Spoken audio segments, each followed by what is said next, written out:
IMF, international monetary fund, বামপন্থীদের ভাষায় যেটা নিপাতজাক সংগঠন। আইএমএফ অর্থমন্ত্রী আমির খসরু ও আমাদের বামপন্থীপনা, অবুঝ আচরণ, কি সম্পর্ক এগুলো শেষে কথাটা যদি আগে বলি, দুনিয়ার কোনো একটা দেশ যদি আইএমএফ থেকে নিজেকে উইথড্র করে নেয়, কেন এভাবে শুরু করছে, হ্যাঁ দিয়েও তো শুরু করতে পারতাম, নতুন করে ঢুকবে এটা বলতে পারতাম। কিন্তু ফ্যাক্টস হলো সোভিয়েত ভেঙে যাওয়ার পরে, সোভিয়েত ইউনিয়ন ভেঙে গেছে 1991 সালে। 91 সালে সোভিয়েত ইউনিয়ন ভেঙে যাওয়ার পরে যে কটা দেশ বাকি ছিল সোভিয়েত ব্লকের, আইএমএফ মেম্বার হয় নাই, এরাও মেম্বার হয়ে যায় 92 সালে, পরের বছরে।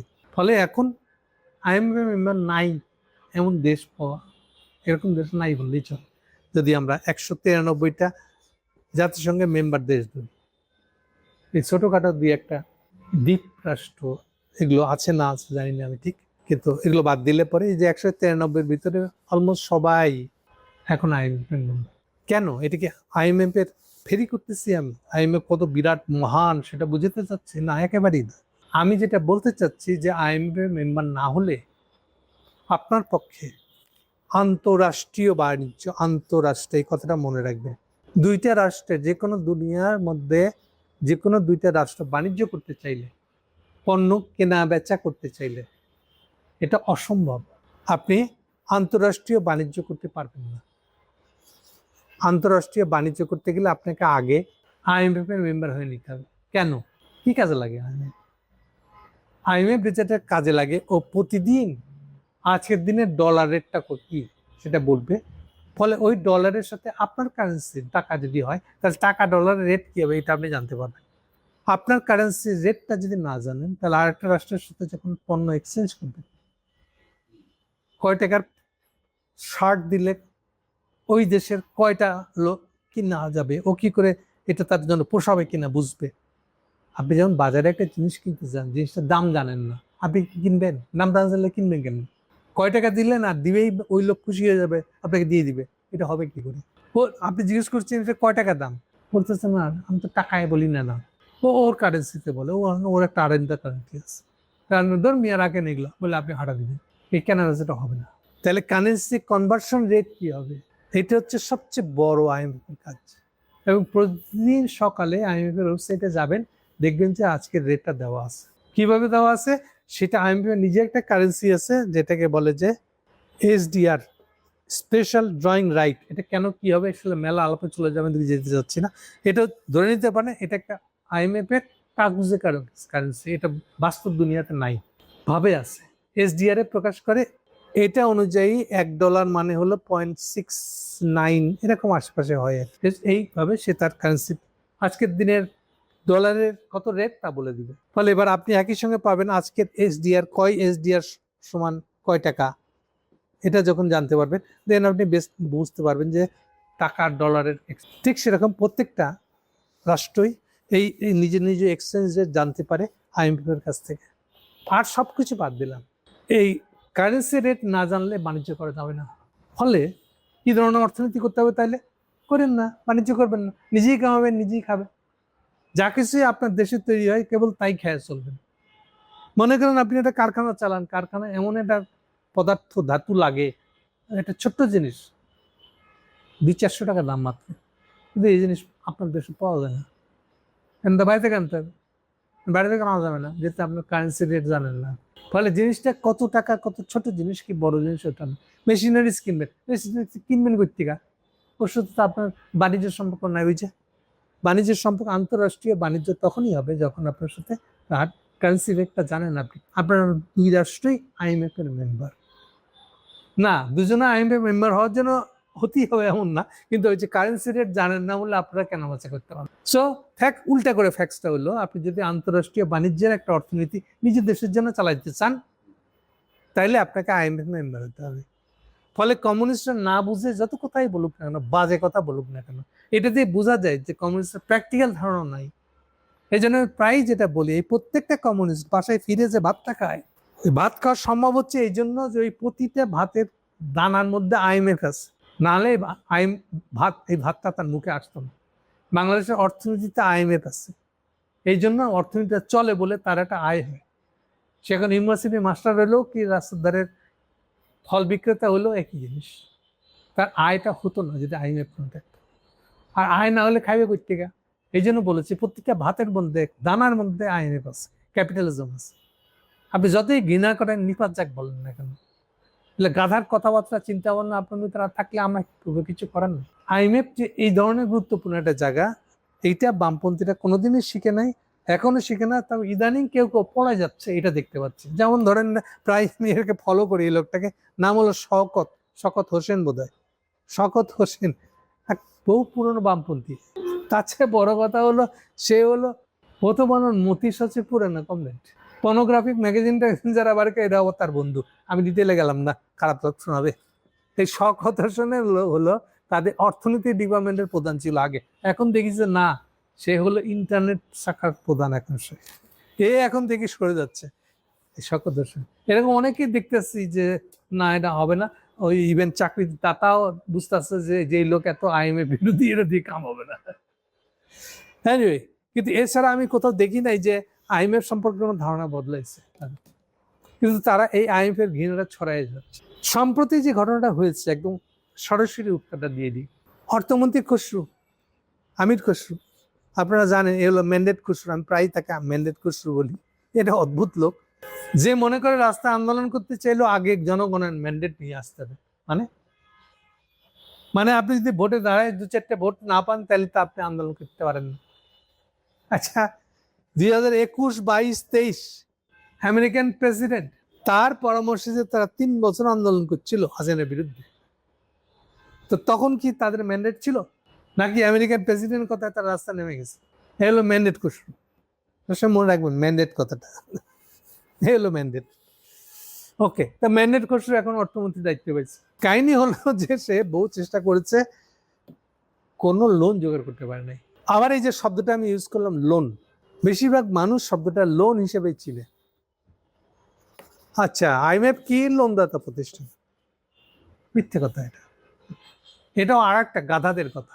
এই যে একটু আগে যে রোলটার কথা বললাম, আপনার মুদ্রার রেট কত এটা সে বলে দেয় যে, এবং নিরপেক্ষভাবে এটা করতে হয়। কারণ এটা নিয়ে গাফিলতি করলে, বা এটা নিয়ে কারচুপি করলে, বা এটা নিয়ে কান্নি মারলে, ডেফিনেটলি কান্নি মারে আমেরিকার দিকে, কিন্তু এমন পর্যায়ে না যে এখানে কারচুপি করে, লোনের এই কারেন্সি রেটটাকে আওলা করে। কারণ এর উপর নির্ভর করে গ্লোবাল ক্যাপিটাল মার্কেট, শেয়ার বাজার, খেয়াল রাখতে হবে।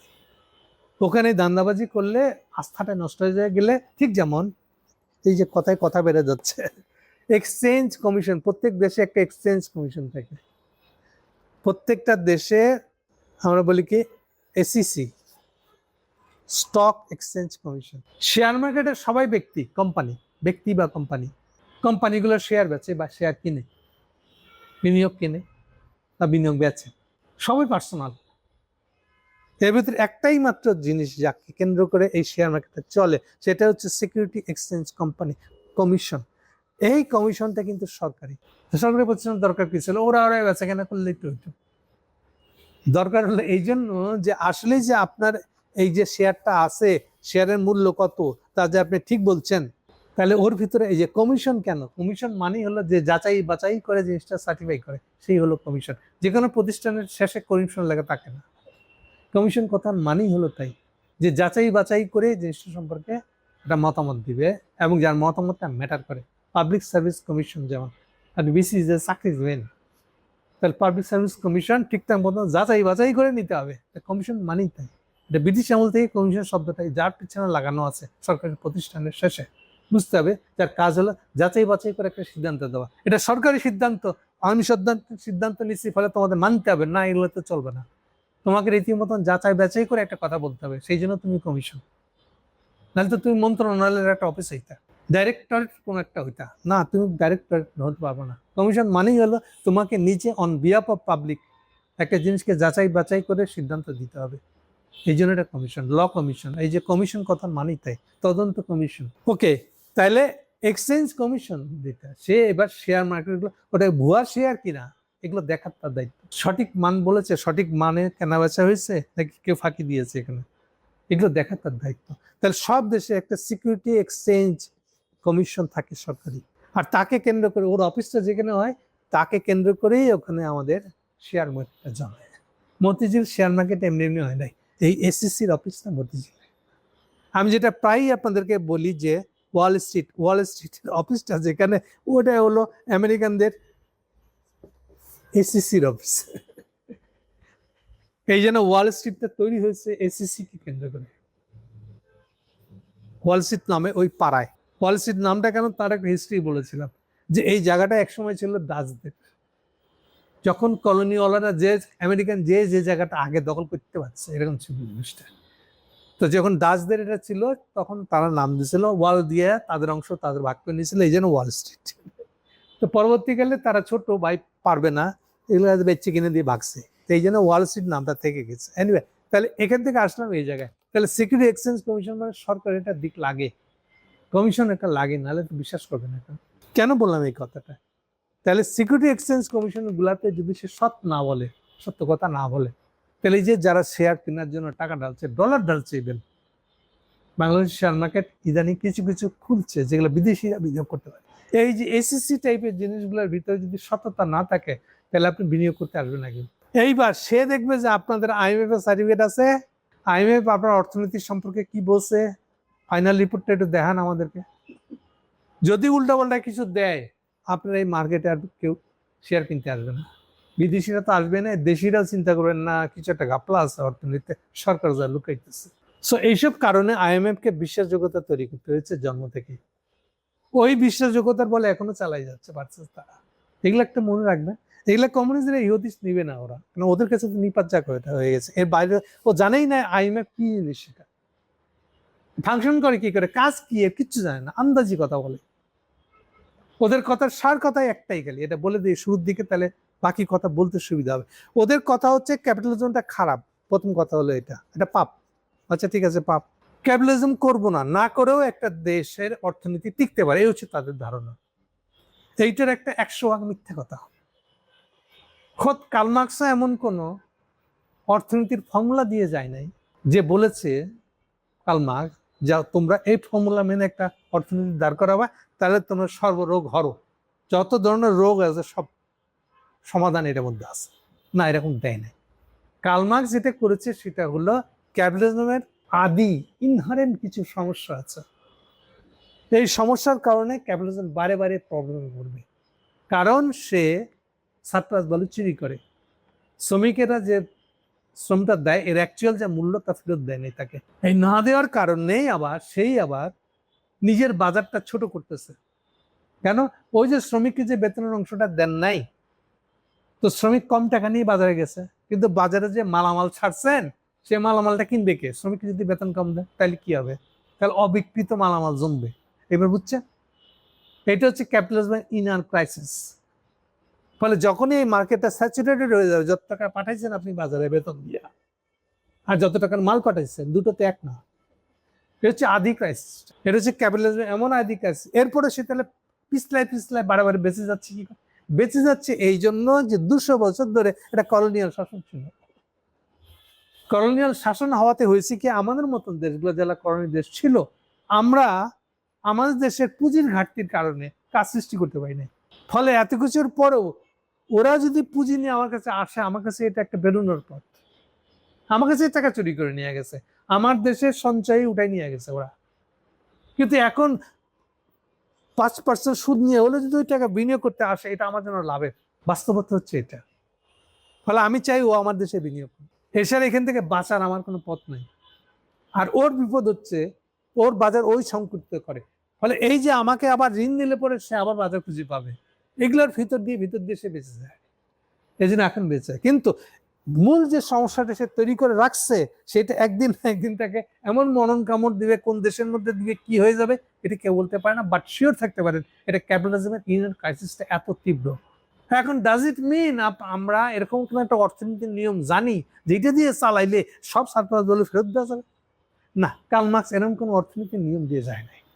কার্ল মার্কসের দৌড় অতটুকুই যে ক্যাপিটালিজমের ইনার ক্রাইসিসটা কি, এটা সে সাবধান করে দিয়ে গেছে আমাদের। আর আমাদের স্ট্যালিন বাবাজি ভাবছিল এটা সহজ সমাধান আছে। কি সমাধান? সমস্ত প্রোডাকশনের মালিকানা রাষ্ট্রীয় করে দাও, তাহলে সে সমাধান নেই, তাহলে সারপ্লাস ভ্যালু তৈরি হবে না। মাথা কথাও নাই, ও বুঝেই নাই ওটা একটা স্টেট ক্যাপিটালিজম হচ্ছে, রাষ্ট্র নিজেই পুঁজিপতি আসলে। ব্যাপারটা তাই হয়ে যাবে তো শেষ পর্যন্ত। সো এটা স্টেট ক্যাপিটালিজম হবে এটা। আর ওই পার্টির যারা হুমরা সুমরা থাকবে তারা ওই মাখনটা খাইব। পার্টির এলিট যারা থাকবে না, টপ বস, ওরাই এই মাখনটা খাইবে। সো স্টেট ক্যাপিটালিজম হচ্ছে, ফলে এটা কোনো সলিউশন না। আর কার্ল মার্কস এরকম কোনো সলিউশনের কথা বলে যায় না যে মালিকানাটাই প্রবলেম, না এরকম সলিউশন কার্ল মার্কসও বলে না। এগুলো একটা কথা বললাম।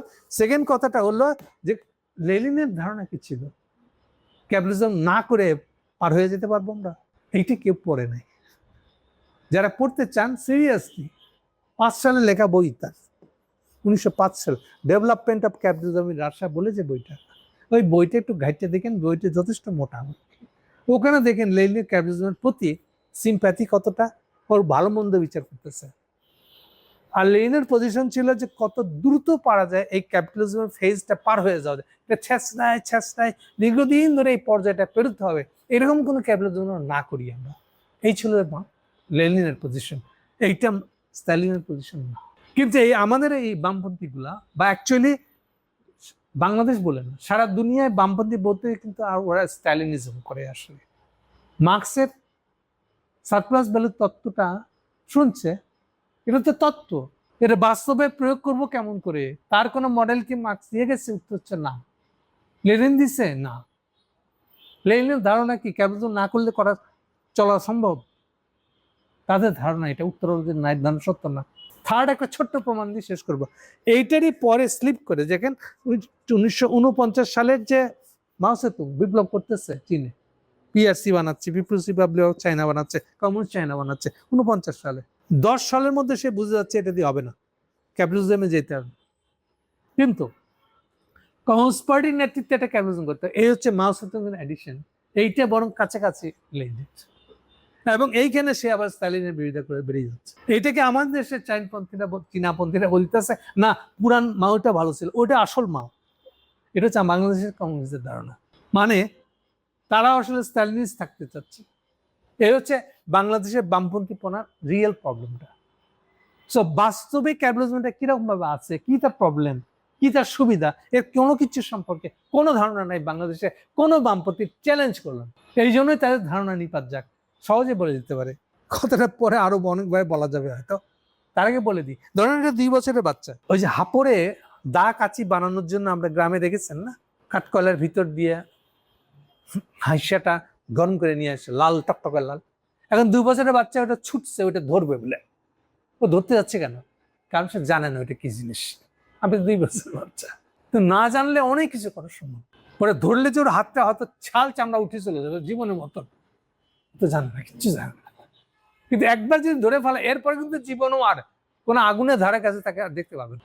না জানলে অনেক কিছু করা যায়, অনেক বড় বড় বাঘ মেরে দেওয়া যায়। তো বাংলাদেশের বামপন্থীদের সমস্যা হচ্ছে এটা। প্রায় দেখবেন বুড়া বয়সে এখন আবার অর্থনীতি পড়ানো শুরু করছে। কার্ল মার্কস কত বিখ্যাত ছিল, এই বুড়া বয়সে 80 বছর বয়সে, মাথায় টুপি দিয়া। ও জানে না যে ও যা বলতেছে এগুলো তো থিওরিটিক্যাল কথাবার্তা, এগুলো তো জেনে কোনো লাভ হচ্ছে না। আর প্র্যাকটিক্যাল জায়গা থেকে বলেন, প্র্যাকটিক্যালি বাংলাদেশের অর্থনীতিটা ব্যাখ্যা করেন দিকে, এটা কেমন ধরনের অর্থনীতি চলতেছে। না, এটা তো ক্যাপিটালিজম। আরে বাবা, এটা বলতে চলবে না। আপনি কি করেন? ক্যাপিটালিজম করেন না? আপনার দোকান নাই, ব্যবসা নাই? আরে বাবা, এই থিওরিটিক্যাল কথাগুলো বলে লাভটা কি? প্র্যাকটিক্যাল কথাটা আসেন, প্র্যাকটিক্যালি বলেন আইএমএফ কি জিনিস বলেন। পারবেন? না পারলে খোদা হাফেজ, দোকান বন্ধ করেন। 80 বছর ধরেই কাণ্ড করে আসতেছেন, আপনি এখন আবার এইসব ধান্দাবাজি খুলতেছেন কেন? কেন এত কথা বললাম? এই হলো বামপন্থীদেরকে সাবধান করলাম, বামপন্থীদের সম্পর্কে সাধারণ মানুষকে সাবধান করলাম, তাদের প্রবলেমটা কি আসলে। তাহলে এরা যা জানে না, ওই 2 বছরের বাচ্চার মতন গরম লোহাটা হাত দিয়ে ধরতে চায়, নাচতে নাচতে গিয়ে। বাচ্চা মানুষ জানে না, জানে না বলে ধরাতে সম্ভব, নিপাত বলা সম্ভব সহজ। ওকে, আশা করি বামপন্থীদের ব্যাপারে বুঝতে পারছে। কিন্তু সেই কথা এখন কেন তুললাম এই খুচরো আলাপে? এইটা হচ্ছে প্রশ্ন। প্রধান হেডলাইন হলো যে খসরু নিজে এসেও, তারেক সরকারের সবচেয়ে বড় প্রবলেম হচ্ছে যে আমরা বিদেশের কোনো লোন পাই নাই। কোন লোন? না, এটা সাধারণ লোন না। দেখবেন একটা শব্দ আগের দিনও বলেছি আপনাদেরকে, বাজেট সহায়তা বলে একটা লোন পেতে হবে, নাহলে বাজেট করা যাবে না। বাজেট সহায়তা মানে হলো ক্যাশ, বিদেশি কারেন্সি, মানে হলো ডলার না হলেও কমপক্ষে ইউয়ান লাগবে, চাইনিজ কারেন্সি। এটা ডাইরেক্ট ক্যাশ ডলার লাগবে, ক্যাশ ইউয়ান নাহলে ক্যাশ ডলার লাগবে। সো দ্যাট ক্যাশ হলে পরে আমরা বাজেটে এটাকে কনভার্ট করে টাকাতে আমাদের বাজেটে টাকা পাইছি, জমা খাতায় এটা জমা ঢুকাই দিতে পারবো, ফলে বাজেটটা চালানো যাবে। এই হচ্ছে বাংলাদেশের রুট ক্রাইসিস। এই ক্রাইসিসটা শুরু হয়েছিল হাসিনা আমলে 21 সালের শেষে। হাসিনা এটা ঠেলতে ঠেলতে কোনো মতে 24 সাল পর্যন্ত, 24 কেন, মরার আগে, মানে ক্ষমতাচ্যুত হওয়ার আগে পর্যন্ত এইসব ঠেলতে ঠেলতে চালায়, পার করে দিই খালি কোনো মতে, এইভাবে চলছে। এইটাই হাসিনার আমলের শেষের দিকে আমেরিকানরা বলে দেওয়ার কারণে IMF এর কাছ থেকে 4.5 বিলিয়ন বোধ হয় বরাবর 600 মিলিয়নের আশেপাশে বছরে পাওয়ার কথা, প্রোভাইডেড সে একটা সংস্কার করে। এই লোনের টাকাটা হাসিনা গাওয়ার পরে শেষ বছর আর পায় নাই। হাসিনার পরে ইউনূস সরকার আছে, সেও পায় নাই। এই কসুর গাঁদে পড়ছে এটা, সেও পায় নাই। সেও কিন্তু এসে IMF ওয়ার্ল্ড ব্যাংকের অফিস ঘুরে আসছে ওয়াশিংটনে গিয়ে, হাজির হয়নি তারা। ওই ক্ষোভের ঠেলায় তারা একটা সেমিনার করছে বামপন্থীদের গাড়ি সবার হয়ে। ভাই বামপন্থীটা কে? আপনারা অনেককে বলছি আমি অনেক সময়, আর একবার বলছি, চিনে রাখেন, বণিক বার্তা। এই পত্রিকাটা হলো বাসদ করতো যারা জাহাঙ্গীরনগরের, দুইটা পরিচয় খুব সাংঘাতিক। এক জাহাঙ্গীরনগর, তার এমনি জাহাঙ্গীরনগর নিজেকে উচ্চা মার্গের ইয়ে মনে করে, স্টুডেন্ট মনে করে। সো বণিক বার্তার এই তার যে সম্পাদক মালিক যেটা দেওয়ান হানিফ, এইটা হলো বাসদের মাল। এর ঘরে শহর হয়েছে, সবার হয়ে বণিক বার্তাকে দিয়া।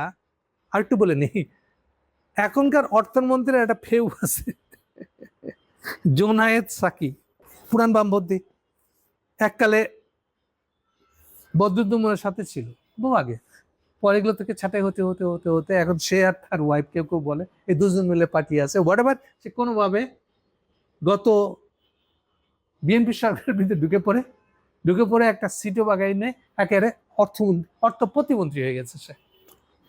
এই লোকটার উপরে ভর করছে হলো আমি অর্থ প্রতিমন্ত্রী, বামপন্থী বুদ্ধি আছে, আপনি তো ওয়ার্ল্ড ব্যাংকের IMF এর কাছ থেকে টাকা আনতে পারলেন না, আমরা বুদ্ধি দিই। কি বুদ্ধি? ওয়ার্ল্ড ব্যাংকের বিরুদ্ধে যুদ্ধ ঘোষণা, IMF এর বিরুদ্ধে যুদ্ধ ঘোষণা করে। কি বলে? এই যে শর্ত দেয়, ঋণ দেয়, ঋণের খালি শর্ত দেয়, ফলে ওর বিরুদ্ধে একটা কামান দাগে, আমি ব্যবস্থা করে দিতেছি। গিয়ে এই দেওয়ানের সাথে আলাপ করছে, দেওয়ানের টাকা টুকা জোগাড় করে দিচ্ছে, ব্যবসায়ী কিছু জোগাড় করেছে, যাদের কাছ থেকে চাঁদা নিয়ে কাজটা করছে, করে তারা একটা 5 স্টার হোটেলে বোধহয় বিকেল থেকে রাত্রে ডিনার সহ একটা সেমিনার বানাইছে। সেমিনার খাওয়ান দাওয়ান, 3-4টা ব্যবসায়ী, বড় বড় ব্যবসায়ী, যেমন ধরেন যে আমাদের 71-এর মালিক, 71 টিভির মালিক যে মোস্তফা, ও তখন একলাই মালিক হয়ে গেছে, এমনি 75%-এর মালিক ইয়ে টিভি। আচ্ছা, কে কে ছিল ওখানে? দেবপ্রিয় ভট্টাচার্য, কি সাংঘাতিক কথা। কেন দেবপ্রিয়? মনে রাখেন, দেবপ্রিয় PhD কিন্তু রাশিয়ার, ইকোনমিক্স রাশিয়া, মানে রাশিয়ান স্কলারশিপ পাওয়ার লোক কিন্তু, ফলে ওর কাছে তো এটার ভালো খাদ্য, IMF কোপানো। আর বেসিক্যালি সাথে ইন্ডিয়ানদের এজেন্ট, আসলে ইন্ডিয়ানদের হয়ে হাসিনার আমলে টাকা কামাইছে। এই যে করিডোরের পক্ষে কথা বলবো আমি, এই চুক্তিতে, এই হলো সেই মাল। তাহলে সে গেছে ওখানে, তা যাক। সাথে গেছে প্রাণ RFL গ্রুপের চেয়ারম্যান, CEO আহসান খান চৌধুরী, আর গেছে চেম্বার অফ ইন্ডাস্ট্রিজের সভাপতি আনোয়ারুল হক চৌধুরী। অনেকে চিনলাম না, তো না চিনবেন, এটা গার্মেন্টস মালিক, নাম হলো পারভেজ, লম্বা চুল, সাদা চুল হয়ে গেছে আজকাল, এই চেয়ার দিকে মনে প্রফেসর, হলো গার্মেন্টস মালিক পারভেজ। আর কি হয়েছে? মেঘনা গ্রুপের মোস্তফা কামাল, এই যার কথা বলতেছিলাম। এইসব লোকজন নিয়ে গিয়ে চিন্তা করে, কত ভারী সেমিনার তাদের, একটা কি ধরনের লোক গেছে চিন্তা করে। মন্ত্রী কটা গেছে শুনবেন, আমি তো আজকে লেগে যাবেন। মন্ত্রীদের ভিতরে ছিল তথ্যমন্ত্রী জহিরুদ্দিন স্বপন, অর্থ পরিকল্পনা মন্ত্রী এই যে জোনায়েদ সাকি, সমাজ কল্যাণ প্রতিমন্ত্রী এই যে পটল, নওগাঁর পটলের মেয়ে, গভর্নর মোস্তাক, বাংলাদেশ ব্যাংকের গভর্নর মোস্তাকুর রহমান, এছাড়া সরকারের নীতি নির্ধারক, উদ্যোক্তা, ব্যবসায়ী প্রতি কয়েকশো অতিথি। কি সাংঘাতিক কাহিনী করছে কি আসলে ওখানে গিয়ে, বামপন্থীকে দিয়ে অ্যারেঞ্জ করাইছে, নিপাত যাক বলা যায়। আচ্ছা, এখানে একটা বড় ধরনের চ্যালেঞ্জ করি এবং আপনাদেরকেও সাবধান করে দিই পাঠকদেরকে। এই যে ধারণাটা IMF মানে হলো লোন দেয় আর খালি শর্ত দেয়। খেয়াল করে দেখেন, এই প্রত্যেকটা বামপন্থীর মুখস্থ কথা হলো যে আইএমএফ হলো ঋণ দেয় আর শর্ত দেয়, শর্ত দেওয়ার প্রতিষ্ঠান হলো আইএমএফ। এই ধারণাটা গাধামি বললেও কম বলা হবে। প্রথম কথা হলো আইএমএফ লোন দেওয়ার প্রতিষ্ঠান না। লোন যা লাগবে কম সুদের লোন, ইনফ্রাস্ট্রাকচার লোন, ওইটা দেওয়ার জন্য ওয়ার্ল্ড ব্যাংক আছে। এটা আইএমএফ দেয় না, এটা আইএমএফের কাজও না, তার ম্যান্ডেটও না। তার যেটা জন্ম হয়েছে কি জন্য, তার যে ইশতেহার লেখা থাকে না, সেখানেও এটা নাই যে তাকে লোন দেওয়ার প্রতিষ্ঠান বানানো হচ্ছে। বরং তবে সে লোন দেয়, কোনো কোনো লোন দেয় একদম বিনা সুদেও দেয়। তার মূল কাজ হচ্ছে গ্লোবাল ক্যাপিটালিজমটা যেন বাধা না পায়, ঠিকঠাক মতো যেন চলে। তারই একটা হলো ওই যে বললাম যে কারেন্সি। বাংলাদেশের টাকা নাই, বাণিজ্যে ঘাটতি হয়ে গেছে, নিজে আয় ব্যয়ের ঘাটতি পেয়ে গেছে। বাংলাদেশ আগে প্রতি বছর 100টা জাপানিজ ট্রাক কিনে আনতো, হিনো ট্রাক। এখন বাংলাদেশের অর্থনীতি পড়ে গেছে, এখন কি হবে? বাংলাদেশে যা হবে তা হবে, জাপানিজ ওই কোম্পানিটার কি হবে? হিনো কোম্পানি তার প্ল্যান অনুযায়ী তো ধরে নিয়েছে এবছর 100টা কিনবে। না না, ধরে নেন 100টা, এখন আপনি তো কিনতে পারতেছেন না, বাংলাদেশের অর্থনীতি ডুবে গেছে। তাহলে আইএমএফ এর কাজ হচ্ছে যে এই যে ডুবে যাচ্ছে কেউ যদি হয়, ওকে চাগানো, এটা ওর কাজ। তাহলে ও এসে প্রথমে কি বলবে? ও প্রথমে এমনি সবসময় খবর রাখে, আর আপনার অর্থনীতির কিছু ভাইটাল ডাটা প্রত্যেক বছর আপনি দিতে বাধ্য, এই শর্তে আপনাকে মেম্বারশিপ দেওয়া হয়েছে। আইএমএফ এ মেম্বার হওয়ার আগে ইভেন কোন ফরম্যাটে এই তথ্য আইএমএফ কে দিবেন তাও আইএমএফ বলে দিয়ে গেছে, শিখাই দিয়ে গেছে। আপনার দরকার হলে আপনি আইএমএফ এর কাছে পাঠান, আপনার কোনো এমপ্লয়ি তাকে শিখাই দেবে বিনা পয়সায়, কিন্তু ওই ফরম্যাটেই আপনাকে ইনফরমেশনগুলো দিতে হবে। এইভাবেই সে গ্লোবাল ইকোনমি ইনফরমেশন আইএমএফ এর কাছে থাকে। ওটা দিয়ে সে বলতে পারে আপনার ইকোনমির ভিতরে কি কি ভুল করতেছে, কি বাকি কি ভুল করছেন, কি কি চোরাই করছেন, এবং এগুলোর ব্যাপারে সে তখন কঠোর হয়ে যায়। কি কি ভুল আবার সহ্য করে, কি কি ভুল রেকারিংলি 3 বছর হয়ে গেলে পরে আর সহ্য করে না, কারণ তখন এই ইকোনমিটা পড়ে যায়। আর এই পড়ে গেলে তখন এই সে বলে এগুলো কারেক্ট করে। তাহলে স্ট্রেট কাট আইএমএফ এর কাজ হলো এটা। আপনার অর্থনীতি ডুবে গেছে কেন, তার কারণটা আপনাকে বলবেন, আপনাকে ফোর্স করবেন যেন এটা ঠিক করেন। এইবার এটা ঠিক করার সময় একটা নমিনাল টোকেনের মতন সে কিছু লোন দেয়। আপনার বছরে $600 মিলিয়ন পাবেন, মিলিয়ন, $600 মিলিয়ন দিয়ে কি হবে? তাহলে একটা ধারণা দিই, আমার তো 1 মাসের তেল কিনতে $1 বিলিয়ন লাগে। এবার বুঝছেন যে 600 মিলিয়ন আপনাকে যে লোন দিছে, ঋণ দিছে, আইএমএফ লোন দিছে, আপনি বলে বেড়াইতেছেন পরেই খালি শর্ত দেয়। আরে শর্ত তো আপনার লোন না নিলেও শর্ত দিত, আর শর্ত দিবে না কেন? আপনি এবার করছেন কি দেখেন, সমস্ত পাবলিককে সতর্ক করতেছে, এই জায়গাটা ভালো করে বুঝেন। ইউনূসের আমলে একটা একটা আইন করা হয়েছে, ব্যাংক অর্ডিন্যান্স, যদি ভুল না লিখে থাকে, ব্যাংক অর্ডিন্যান্স অ্যাক্ট। যেহেতু ইউনূসের কাছে সংসদ নাই, ফলে তার ক্ষমতা বলে অধ্যাদেশ জারি করে আইন তৈরি করতে হচ্ছে। ব্যাংক অর্ডিন্যান্স অ্যাক্ট বলে একটা আইন করছে। এইটাই হলো যেসব ব্যাংকের টাকা মেরে দিয়ে খেলে পে ঋণ বানাই দিয়ে চলে গেছে, এগুলোকে কি করে সাজাতে হবে নতুন করে, তার একটা এটা রিকভারি করা হবে কি করে, একে পুনর্গঠন করা হবে কি করে, তার এইটা ইউনূস সাহেবের এক বানানো ছিল। এই থেকে ক্ষমতায় এসেই তারেক মিয়া 3 মাস লাগে না, 2 মাসও লাগে নাই, তারও আগে বোধহয় 1.5 মাসের মধ্যে এই সালাউদ্দিন আর খসরু মিল্লা ওই ব্যাংক কি করে আবার ফেরত দিয়ে দেওয়া যাবে ইয়েকে। দেখেন এই ব্যাংকে ঠিক করে ভালো করছে বাংলাদেশ ব্যাংক, ওনারা এখন এসালমকে ওই ব্যাংক আবার বেশি বলতেছে যত লোন আছে তার 7.5% যদি সে ফেরত দেয়, তাহলে সে পুরো ব্যাংকটা ফেরত পাওয়ার জন্য অ্যাপ্লাই করতে পারবে। আরে ভাই, আমি তো 100% চুরি করছি, আমার ওখান থেকে 7.5% ফেরত দিতে অসুবিধা কি? তো পুরাটাই চুরি। এখান থেকে যদি আরো 10% তারেককে দিয়ে দিই, আমি খসরু আর না ইয়েকে দিয়ে দিই, আমারও সেই দেখি, আমার তো চুরির টাকা, আমার কিছু ঠেকা লাগে, আমাকে যায় আসে। এই আইন করছে খসরু। এখন বলেন এই যে কাজটা করছে, এটাকে আইএমএফ বসে বসে চায় দেখবে? সোজা উত্তর দিবেন। এখন আইএমএফ যদি শর্ত দিয়ে থাকে এগুলো করা যাবে না, তাহলে কি বামপন্থীরা বলবে আইএমএফ এবার যাক, এটা শর্ত দেয় খালি? এবার বুঝছেন বামপন্থীরা কার পক্ষে কাজ করতেছে? শর্ত দেওয়ার কথা বলে, আইএমএফ এর বিরোধিতার কথা বলে। এর কি বলবেন আপনি? আর আমি তো বললাম ওই ঋণটা 600 মিলিয়ন, এটা কোনো ঋণই না। এই ঋণের সাথে ওই শর্ত মানার কোনো সম্পর্ক নেই। শর্তটা আপনাকে মানতে বলা হয়েছে আপনার ইকোনমিটা আবার ঠিকঠাক করার জন্য। ঠিকঠাক করলে গ্লোবাল ইকোনমিতে আপনিও যতটুকু অংশগ্রহণ করেন সেখানে যে আপনি একটা প্রবলেম বানায় রাখছেন, আপনি পারেন না সেটা বলে দেন, তাহলে তো আমি জাপানকেও বলে দিই যেটা হবে না এটা ভুলে যান, আপনি অন্য মার্কেট খোঁজেন। এমন তো না যে আপনাদেরকে এটাকে দিয়ে চলতে হবে। তো আমি IMF হিসেবে আমার তো দায় দায়িত্ব আছে। তো এবং আপনারা যেটা অস্বীকার করতেছেন, ওই যে বাচ্চা ছেলের মতন 2 বছরের বাচ্চা লাল লোহা দেখে হাত দিয়ে ধরতে গেছেন, আপনারা এমনই গাধা, নাদান। IMF এর কাজই হচ্ছে বিশ্বাস স্থাপন করা, গ্লোবাল শেয়ার মার্কেটে আস্থাটা তৈরি করা। সে যেটা বলে কোনো দেশের অর্থনীতি সম্পর্কে, সবাই তাকায় থাকে IMF কি বলছে আপনার সম্পর্কে। ফলে IMF যেমন দায়বদ্ধ, আমি বলেছি যে IMF কান্নি মারা প্রতিষ্ঠান অবশ্যই আমেরিকার দিকে, কিন্তু এতগুলো যে শেয়ার মার্কেটে যারা ছোট করে $1 মিলিয়ন যার হাতে আছে সেই শেয়ার মার্কেটের লোক। এই যে ধারণাটা দিলাম, $1 মিলিয়ন আপনার হাতে থাকলে সিঙ্গাপুরের ব্যাংকটা আপনার বাসায় আসবে আপনাকে পরামর্শ দিতে, এটা কোথায় বিনিয়োগ করবে এগুলো বলার জন্য। প্লেন ভাড়া করে আসবে, এটা হলো এখনকার যুগ। না বুঝে কথা বললেন না। এই $1 মিলিয়ন যার হাতে আছে, এই যে বিনিয়োগকারী, তাকে এরকম খাতির দেওয়া হয়। আজকালকার ব্যাংক এরকম দিতে হবে। ওই ঢাকার HSBC দিয়ে কাম হবে না, সিঙ্গাপুরের ব্যাংক চলে আসবে আপনার কাছে, অথবা হংকং এর ব্যাংক। এটা হচ্ছে এই যুগ।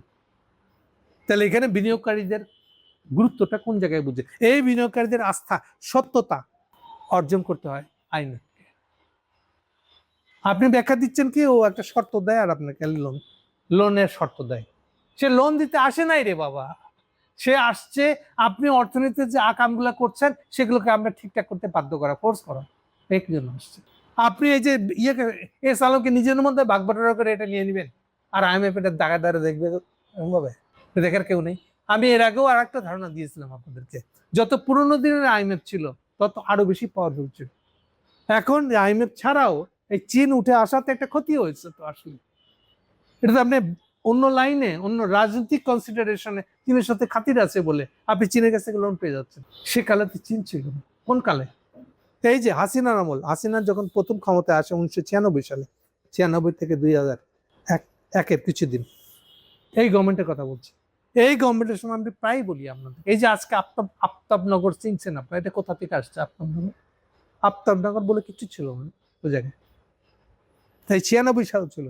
BTV বাংলাদেশ টেলিভিশনের পাশের যে জায়গাটা, ওটা ছিল সারা বছর কোমর পানি থাকে এমন একটা বিল এলাকা। কোন বিল এটা? কাহিনীতে কাহিনী বেড়ে যাচ্ছে, কথা বেড়ে যাচ্ছে। এখান থেকে মাত্র 13 কিলোমিটার নরসিংদী, এটা জানেন? এবার ভূমিকম্পের সময় দেখছিলেন না, নরসিংদী সেন্টার হলো, নরসিংদী হলো ভূমিকম্প সেন্টার, ঢাকা কাঁপতে গেছিল। ওটা 13 কিলোমিটার মাত্র। ওই পানিটা এখানে আসছে, ওইটা একটা ফাঁক দিয়ে ঢুকছে। এই যে 300 ফিট মারান না আপনারা, ওইটা ওই পারে, মানে এদিক থেকে গেলে এই 300 ফিটের চওড়া রাস্তা, আর এটাই শেষ হয়েছে মাটির নিচ দিয়ে, রাস্তার উপর দিয়ে মাটি নিচ দিয়ে পানি গেছে, গিয়ে ওইটা নরসিংদী দিয়ে কানেক্টেড। ফলে এটাকে যত দূরে ভাবতেছেন না, আপনি নরসিংদী যান অনেক ঘুরে, সেটা আলাদা কথা। কিন্তু এইটা যে বিল এলাকা, এটা পুরোটা বিল এলাকা। এই বিল এলাকায় আপনি আফতাবনগর বানাইছেন কেন জানেন? আফতাব হলো জহুরুল ইসলামের বাপের নাম হলো জহুরুল ইসলাম, আর এই যে দরবেশ মিল্লা 200 কোটি টাকা করে ব্যাংক থেকে টাকা মেরে দিচ্ছে। খুব সম্ভবত AB ব্যাংক, ওটা ওদের দুজনের মালিকানাধীন ব্যাংক, যেটা ওয়ার্ল্ড ব্যাংক। সাথে সাথে আমাদের এই যে তোফাইল মারা গেল, তোফাইল তখন বাণিজ্য মন্ত্রী, করার শান্টিং টাকা ফেরত নিয়ে আস। দরবেশ কি করছিল আমার মনে নেই এখন, সেকালের কাহিনী। জহুরুল ইসলাম তৎক্ষণাৎ এই আফতাবনগরের পানির নিচের জমি, পানির নিশ্চয় নিচের জমি আছে, এই জমি দেখছিল প্রবাসীদের কাছে কাঠা হিসাব করে। কিন্তু জহুরুল ইসলামের কোম্পানি এত বিশ্বস্ত ছিল যে পানির নিচে জমি এটা জানা সত্ত্বেও মানুষের লাইন দিয়া টাকা দিয়ে ওই জমি ব্লক দিয়ে দিচ্ছিল, বুকিং দিচ্ছিল। এই টাকা দিয়ে জহুরুল ইসলাম ওই মেরে দেওয়ার টাকা শোধ করছে। এই জন্য আফতাবনগর তৈরি হয়েছে। এটা দিয়ে আমি বুঝতে চাচ্ছি হিস্ট্রি বলাটা আমার কাছে ইম্পর্টেন্ট না। আমি বলতে চাচ্ছি IMF এর কত ক্ষমতা ছিল, ওয়ার্ল্ড ব্যাংকের কত ক্ষমতা ছিল। দেখেন আপনার ইকোনমিক এইরকম শয়তানি করতে গেলে পরে, মানে এর একটা অংশ নিশ্চয়ই তোবাইলও পাইছিল, তাহলে এদেরকে সাহায্য করতে পারতো তখন ওয়ার্ল্ড ব্যাংক। বামপন্থী মারাইছেন, হ্যাঁ? আপনারা কার পক্ষে এখন? এ টাকা মেরে দেওয়ার দরবেশদের পক্ষে? হ্যাঁ, এটা হলো আপনাদের বামপন্থীপনা। ওয়ার্ল্ড ব্যাংক নিপাত যাক, এইটা আপনাদের নিপাত যাকের রাজনীতি। হ্যাঁ, এগুলা কতদিন চালাবেন? কিছু বলার নাই। ওকে, তাহলে বিষয়টা হচ্ছে যে আপনি এই অর্থনীতিতে এই যে চোরা কারবারিগুলো করবেন, নিজেরা ভাগ করে নেবেন, এই জন্য ওয়ার্ল্ড ব্যাংক বলেছে এই $600 মিলিয়ন ইয়েটা দেয় নাই, হাসিনা আমলে দেয় নাই, ইউনূসের আমলে দেয় নাই, কারণ আপনি সংস্কার করছেন না। ওকে, বড় হয়ে গেছে, ছড়িয়ে গেছে আলোচনা, আর একটু ছোট করতে হবে, সময় কমে যাচ্ছে। যে কথা বলতেছিলাম, যে কথা নিয়ে শুরু হয়েছিল, বামপন্থীদের বিষয়ে আর নতুন করে ওদিকে আর যাবো না, কিন্তু অ্যাকচুয়ালি খসরু যে আকামটা করছে সেটা নিয়ে কথা বলবো। ঘটনাটা ঘটেছে বণিক বাট্রা ওই 5 স্টার হোটেলে গিয়ে সেমিনারটা দিচ্ছে 12ই মে। আমার দিক থেকেই আজ করব কাল করব করে গড়িমসি করতে করতে ধরেন 2 মাস হয়ে গেছে প্রায়। কিন্তু এরপরে আরো একটা ঘটনা আছে। 12 মে এই সেমিনারটা করার পরে IMF চুপ থাকে না, কিন্তু এমনিতেই কথাবার্তা অনুমান করি তাদের মধ্যে চালাচালি হয়েছে এবং খারাপ কথাবার্তা চলে গেছে। চলে যাওয়ার একটা পর্যায়ে IMF এর যোগাযোগ ডিপার্টমেন্ট, আমরা যেটা বলি যে পাবলিক রিলেশন যারা দেখে, এই টাইপের ডিপার্টমেন্টের এক ডিরেক্টর, সে রীতিমতন ইন্টারন্যাশনালি, যেহেতু সে ওয়াশিংটনের অফিস থেকে বলতেছে, ইন্টারন্যাশনাল নিউজ হয়ে যাবে, সে সাংবাদিকদের সামনে বাংলাদেশ বিষয়ে কথাই বলে ফেলছে। সেই কথার মধ্যে সবচেয়ে বিপজ্জনক কথা যেটা, আমরা এখনই বাংলাদেশ থেকে উইথড্র করার কথা চিন্তা করছি না, মানে বুঝতেছেন, বামপন্থীদের পাল্লায় পড়ে অর্থমন্ত্রী সোরা, ওরা বামপন্থীদের হেল্প নিয়ে, আমি অনুমান করি যে জোনায়েদ সাকি তাকে বলছে, আচ্ছা এরা শর্ত দেয় খালি, এদের বিরুদ্ধে থামা না, বামপন্থীদের লালে দিতেছে, দেখেন কিরকম সুখ পাইবেন। সেই হিসেবে বণিক বার্তাকে নিয়ে আসা। আর খসরু মনে করছে আমার তো একটা ফোরাম দরকার যেখানে ভালো রকম ভাবে ইয়েকে গালি দিতে পারি, IMF-কে। গালিতে কি বলছে একটু পরে আসতেছে। ওই মহিলা তখন করছে কি, ওই দেখে এটা বলে দিচ্ছে, কথা এরকম জায়গায় নিয়ে গেছে যে আমরা এখনই বাংলাদেশ থেকে উইথড্র করছি না। বাংলাদেশ থেকে উইথড্র করার মানে কি কেউ বুঝছে? আগেই বলেছি বামপন্থীরা এটা বুঝবে না। IMF না থাকলে কি হবে, ও তো নির্বাচক বলে খালাস। IMF না থাকার মানে হলো যে কালকে থেকে সমস্ত গার্মেন্টস বন্ধ হয়ে যাবে। বাংলাদেশের ইকোনমি ঘরের ভিতরে যা বানায় কেবলমাত্র তাই খাই দিয়ে চলতে হবে, এমন একটা ইকোনমি হয়ে যাবে। বাংলাদেশে কোনো কিছু বাইরে বিক্রি করা যাবে না, কার থেকে কিছু আনাও যাবে না, এটা কারো কিন্তু খবর নাই। এরকম একটা অবস্থা ঘটেছে। এটার লিঙ্ক আমি দিব, এই খবরটা আবার একটা অনুবাদ ইত্তেফাকে ছাপা হয়েছে, আমি সেগুলোর লিঙ্ক দিয়ে দিব। 12 মের খবরটাও পাবেন অনেক জায়গায়, সমকালে ছাপা হয়েছে 12 মে, সমকালে ছাপা হয়েছে। বণিক বার্তা তো করছে, বণিকটা বিরাট করে।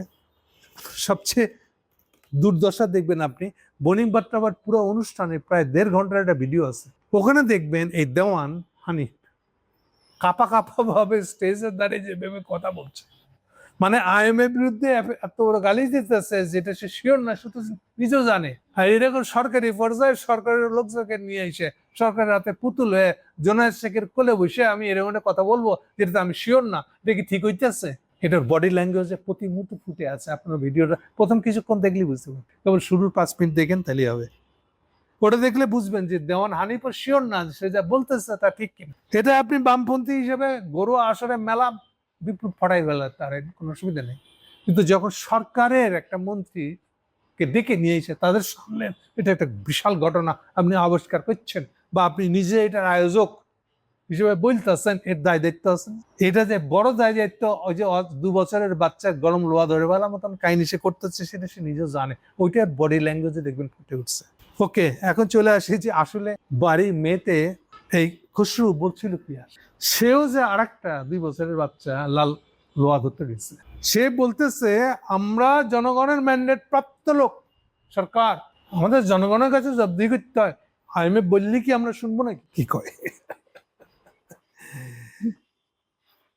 তিনি বলেন জনগণের প্রতি সরকারের দায়বদ্ধতা আছে, তাই IMF এর সব শর্ত মেনে চলা সম্ভব না। ওর লোক কিন্তু যে টাকাটা নিয়ে আসা, টাকা ছাড়া বাজেট করতে পারছে না। আমি আবার বলছি, IMF এর টাকা দিয়ে বাজেট হবে না। IMF এগুলোতে দিলে পরে এইবার, আমি আগের দিনও আপনাদেরকে লাইন করে যত ধরনের প্রতিষ্ঠান আছে যারা এগুলো লোন দেয় সেগুলোকে বলেছিলাম, একটা হলো ওয়ার্ল্ড ব্যাংক, একটা হলো ADB, একটা হলো চাইনিজদের IIAB নাকি AIIB, এমনকি ইসলামী ডেভেলপমেন্ট ব্যাংক, এরা সবাই এই যে ইনফ্রাস্ট্রাকচার লোন এরা দেয়, এরা কেউ লোন দিবে না IMF এর কোন দিকে যাচ্ছে সেই রিপোর্টটা না দেখে। এরা এখনো এগুলো ধারণাই করে না, ওরা এখনো জিনিসটাকে শর্ত দেওয়া ভাবতেছে। কেন শর্ত দিচ্ছে? কেন লোন দিচ্ছে তাই বোধহয় শর্ত দিচ্ছে। এটা গাধা, লোনের সাথে কোনো সম্পর্কই নেই, ওটা লোনও না আসলে, বেসিক্যালি এক ধরনের টোকেন মানি। এই লোনের সাথে কি কি শর্ত দিচ্ছে তার কোনো সম্পর্ক নেই। বাট যেহেতু আপনি সুন্দর করে কথা শুনছেন, এই জন্য আমরা এটা খুশি করার জন্য এটা টোকেন, মানে খুশি করে একটা সুম্মা দিছি, জাস্ট জিনিসটা এরকম। এই লোনের সাথে, কারণ 600 মিলিয়ন এমন কোনো বড় অ্যামাউন্টও না, 600 মিলিয়ন এটা বড় কোনো অ্যামাউন্ট না। বলেছি যেখানে মাসে আমাদের $1 বিলিয়ন তেল লাগে, আমদানি করে যে তেল আনি এটা $1 বিলিয়ন লাগে, তাহলে আমরা আন্দাজ করতে পারেন। আর প্রত্যেক মাসে আমাদের প্রবাসীদের যে টাকা সেটা বোধহয় $4 বিলিয়ন, বুঝতে পারছে? ফলে এগুলো এই 600 মিলিয়ন আমাদের কাছে সেই তুলনায় কিছুই না। ফলে এটা লোন দেওয়ার জন্য না, টাকাটা ইম্পর্টেন্ট না। এখানে কি কি সংস্কার আপনার করতে হবে, কি কি ভিতরে ঘুটু পাকায় আপনার দলবদ্ধভাবে টাকা মেরে দিচ্ছেন পাবলিকের, খেলাপি ঋণ উদ্ধার করতেছেন না। হেডলাইনটা বলে দিই খালি, সবাই মনে রাখেন, বাজেট নিয়ে যদি আলোচনা করব সেদিনও বুঝবেন। এই যে এবার যে বাজেট হয়েছে, যত ধরনের কুতুব আছে, আতেল আছে, ব্যবসায়ী আছে, কেউ নান অফ দেম। কেন? বাজেটের উইকনেসটা কি? বাজেটটা বাস্তবায়ন করা যাবে না কেন? কে বলছে না? এক কথায় বলে দিই, খেলাপি ঋণ যদি উদ্ধার না করতে পারে বাংলাদেশে গভর্নমেন্ট, এই গভর্নমেন্ট বা আগামী দিনের কোনো গভর্নমেন্ট, বাংলাদেশের মুদ্রাস্ফীতি কমবে না। মুদ্রাস্ফীতি না করলে বাংলাদেশের অর্থনীতি ডুবে যাবে। তাতে চীন আমাদেরকে ঢেইলা টাকা দিল আমাদের এই দশাই।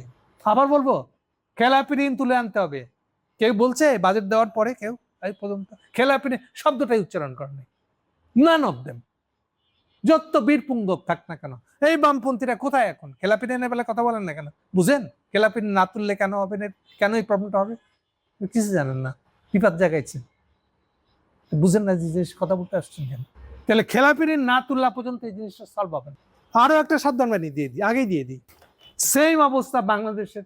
যেমন আজকে ইউনূস ঠেলতে ঠেলতে সংস্কার করে নাই, ফালাই থুয়ে গেছে নতুন গভর্নমেন্টের কান্দে। পাকিস্তানে ইমরান ক্ষমতায় আসছিল 2018 সালে। এর আগের গভর্নমেন্ট ছিল এই যে আমাদের মুসলিম লীগ, নওয়াজ শরীফ। এই ফাঁকে একটা কথা বলে দিই, নোট করে রাখেন, খুব কাজে লিখবে। কোনো ব্যবসায়ীকে কখনো সরকারে নেবেন না, তার নেতৃত্বে কখনো সরকার করবেন না, তাকে রাজনৈতিক দল করতে দেওয়া উচিত। নওয়াজ শরীফ একটা পাক্কা ব্যবসায়ী, তাদের গ্রুপের নাম ইত্তেফাক গ্রুপ। ও সারা জীবনে এই ব্যবসার সাথে থেকে গেছে। এ যখন ক্ষমতায় চায়, 2018 আগে ক্ষমতায় ছিল নওয়াজ শরীফ, অর্থর অবস্থা এমন শূন্য করে দিয়ে গেছে।